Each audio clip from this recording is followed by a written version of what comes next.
Stage 4 మోకాళ్ల అరుగుదలకి నొప్పి లేకుండా కీళ్ల మార్పిడి ఆపరేషన్ చేయబడును. Doctor Ramesh Gajula, endoscopic spine ortho surgeon and pain physician, Panacea spine pain ortho and sleep centre, Uppal, Hyderabad. రేపు బీసీ సంఘాలు రాష్ట్ర వ్యాప్త బంద్కు పిలుపునిచ్చాయి. ఇదే విషయం మీద మనతో మాట్లాడడానికి బీజేపీ రాష్ట్ర ఓబీసీ మోర్చా అధ్యక్షులు నల్లమల్ల ఆనందగౌడ్ ఉన్నారు. ఒక్కసారి గంధమల్ల ఆనందగౌడ్తో మాట్లాడించేటువంటి ప్రయత్నం చేద్దాం. సార్, మీరేమో ఇందాక మాట్లాడుతూ సంపూర్ణ మద్దతు ఇస్తున్నామన్నారు. రేపటి బంద్ అనేది కూడా బీజేపీ మీదనే జరుగుతుంది, బీజేపీకి వ్యతిరేకంగా నీ బంద్ ఉండబోతుంది అని చెప్పి డిప్యూటీ సీఎం బట్టి విక్రమార్క కాసేపటి క్రితం మాట్లాడారు. బట్టి విక్రమార్క గారు తెలియదేమో, బంద్ పిలిపించింది ఎవరు? బీసీ సంఘాల జేఏసీ పిలిపించింది. బీసీ సంఘాల జేఏసీ అన్ని పార్టీ కార్యాలయాలకు వచ్చి మద్దతు అడిగింది. ఆ మద్దతులో భాగంగా బీజేపీ కూడా ముందు నుంచి కూడా ఈ 42%కి మేము మద్దతు ఇస్తున్నాము. రేపు బంద్కు కూడా మా అధ్యక్షుడు సంపూర్ణ మద్దతు ఇస్తున్నామని చెప్పాడు. ఎందుకంటే మేము కూడా ఎన్నో రోజుల నుంచి ఈ 42% మీరు అమలు పరచాలి, కామారెడ్డిలో మీరు బీటీ డిక్లరేషన్ ఇచ్చారని చెప్పారు. కానీ బట్టి విక్రమార్క మా మీద బంద్ అంటే మాకు తెలుసు. కానీ మీ ఆలోచన తీరేందంటే బీజేపీ పార్టీని బదనాం చేయాలి కేంద్రంలో. అది అందరికి తెలిసిపోయింది. మీలో నిజాయితీ లేదు, మీరు పంపిన బిల్లు కూడా పారదర్శకంగా లేదని తెలిసింది. ఆల్రెడీ అందరు చెప్పారు. అదే నిన్న కూడా నిజమైంది కదా సుప్రీంకోర్టులో. మరి బట్టి విక్రమార్క బాగా తెలివైన వ్యక్తి, మరి ఎందుకు మాట్లాడిండో తెలియదు. ఎందుకంటే మీకు చిత్తశుద్ధి లేదన్న సంగతి రాష్ట్ర ప్రజలందరికీ తెలిసింది. ఒక్కదానికి ఒకటి పొంతన లేకుండా, ఒక్కదానికొకటి ఆలోచన లేకుండా మీకు ఆలోచన వచ్చినది ఏ విధంగా నిరూపించుకుందాం, మనం ఇస్తున్నామని ఏ విధంగా నిరూపించుకుందాం, బీజేపీ ఎట్లా ఆపుతుందాం. బీజేపీ ఆపుతలేదు. బీజేపీ ఎందుకు ఆపుతుంది? తెలంగాణ ఉద్యమం అప్పుడే ప్రజల కోరిక వరకు ఆ రోజు మా సుష్మా స్వరాజ్ గారు బిల్లు పెట్టించి ఆమోదించడం ముఖ్య పాత్ర వహించింది. రాష్ట్రం ఏర్పరచడానికి ముఖ్య కారణమైన బీజేపీ పార్టీ ఆ రోజు సపోర్ట్ చేసింది.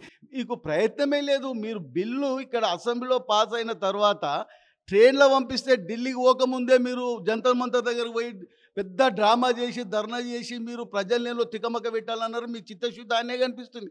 మీరు బిల్లు పంపించినాక కనీసం ప్రధానమంత్రి కలవడానికి, కిషన్ రెడ్డిని కలవడానికి, లేకపోతే ఇక్కడ ఉన్న అందరు ఎంపీలతో ఒకసారి మీటింగ్ పెట్టి, అయ్యా మేము బిల్లు పంపించినాం, మనం అందరం మద్దతు, ఇప్పుడు అఖిలపక్షం ఏర్పాటు చేసినట్టు అందరు ఎంపీలను పిలిపించి, అన్నా మేము పంపిస్తున్నాం, మీరు కూడా సపోర్ట్ చేయాలని. మీరు రాహుల్ గాంధీ పార్లమెంట్లో ఈ విషయం తెలియలే. మీకున్న మీ ఇండియా కూటమే ఒక్కసారి కూడా మాట్లాడలే. మా మీద బంద్ అంటే ఆయన తెలిసి మాట్లాడుతుండో తెలియక మాట్లాడుతుండో. కొందరు సీనియర్ వ్యక్తులు మాట్లాడేటప్పుడు ప్రజలలో కూడా మేధావులు ఉంటారు, తెలుసుకుంటారు. ఈ మాటని ఇంకా మేము ఎందుకు సిగ్గు తీసుకోవాలనేది వారు ఆలోచన చేసుకోవాలి. మీరు అన్నట్టుగా ఇందాక ప్రధానిని కలిసేందుకు అనేక మార్లు ప్రయత్నం చేశాము, కానీ ప్రధాని మమ్మల్ని కలవలేదు, అపాయింట్మెంట్ ఇవ్వలేదు. కాబట్టి రామచంద్రరావు కానివ్వండి, ఇక్కడ ఉన్నటువంటి మంత్రులందరూ కూడా ప్రధాని అపాయింట్మెంట్ తీసుకుంటే అఖిల పక్షంతో వెళ్ళి కలిసేందుకు సిద్ధంగా ఉన్నామని కూడా చెప్తున్నారు. ఆయన ఈ రాష్ట్ర ప్రయోజనాల గురించి ఎన్నిసార్లు పోయి కలిసినా కానీ మా ప్రధానమంత్రి ఇమ్మీడియట్లీ నిన్ను ఆపకుండా అపాయింట్మెంట్ ఇచ్చిండు.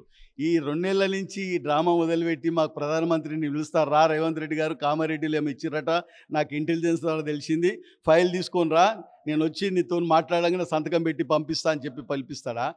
ఆయన పోయే పద్ధతి ఇంతకుముందు రాష్ట్ర డెవలప్మెంట్ గురించి పోయి కలవడానికి ఎట్లా కలిసిండో, ఇవాళ బీసీలకు సంబంధించిన ఇష్యూ తీసుకొచ్చడానికి కూడా ఆ విధంగానే ప్రయత్నం చేస్తే తప్పకుండా ప్రధానమంత్రి ఇస్తుండే, ఏం చెప్తుండే తెలుస్తుండే. మీరు ఓన్లీ దీన్ని డ్రామా చేయాలనే ఉద్దేశంతో ప్రధానమంత్రి ఇస్తలేడు. ఎవరు నమ్ముతారు? లేవా కటింగ్స్, లేవా పేపర్లు, లేవా? ఎన్నిసార్లు పోయి కలిసినవి ఉన్నాయి కదా. కలిసినప్పుడు నీ మీద బదనం కూడా అయింది. ఆయన బీజేపీకి దగ్గర అవుతుండని మళ్ళీ ప్రధానమంత్రి కలవలేదని ఉల్టా మాట ఎందుకు మాట్లాడుతుండు? ఆయనకి చిత్తశుద్ధి లేదు. బీసీలు పాలనకు పరికరారని ఆయనే డిక్లేర్ చేసిండు. 42% డిక్లేర్ చేసి దాన్ని ఆమోదించడానికి తికమక కథ లేదు సినిమా తీసినోడు ఏం చేయాలని అర్థం కాక తికమక చేసినట్టు సినిమా.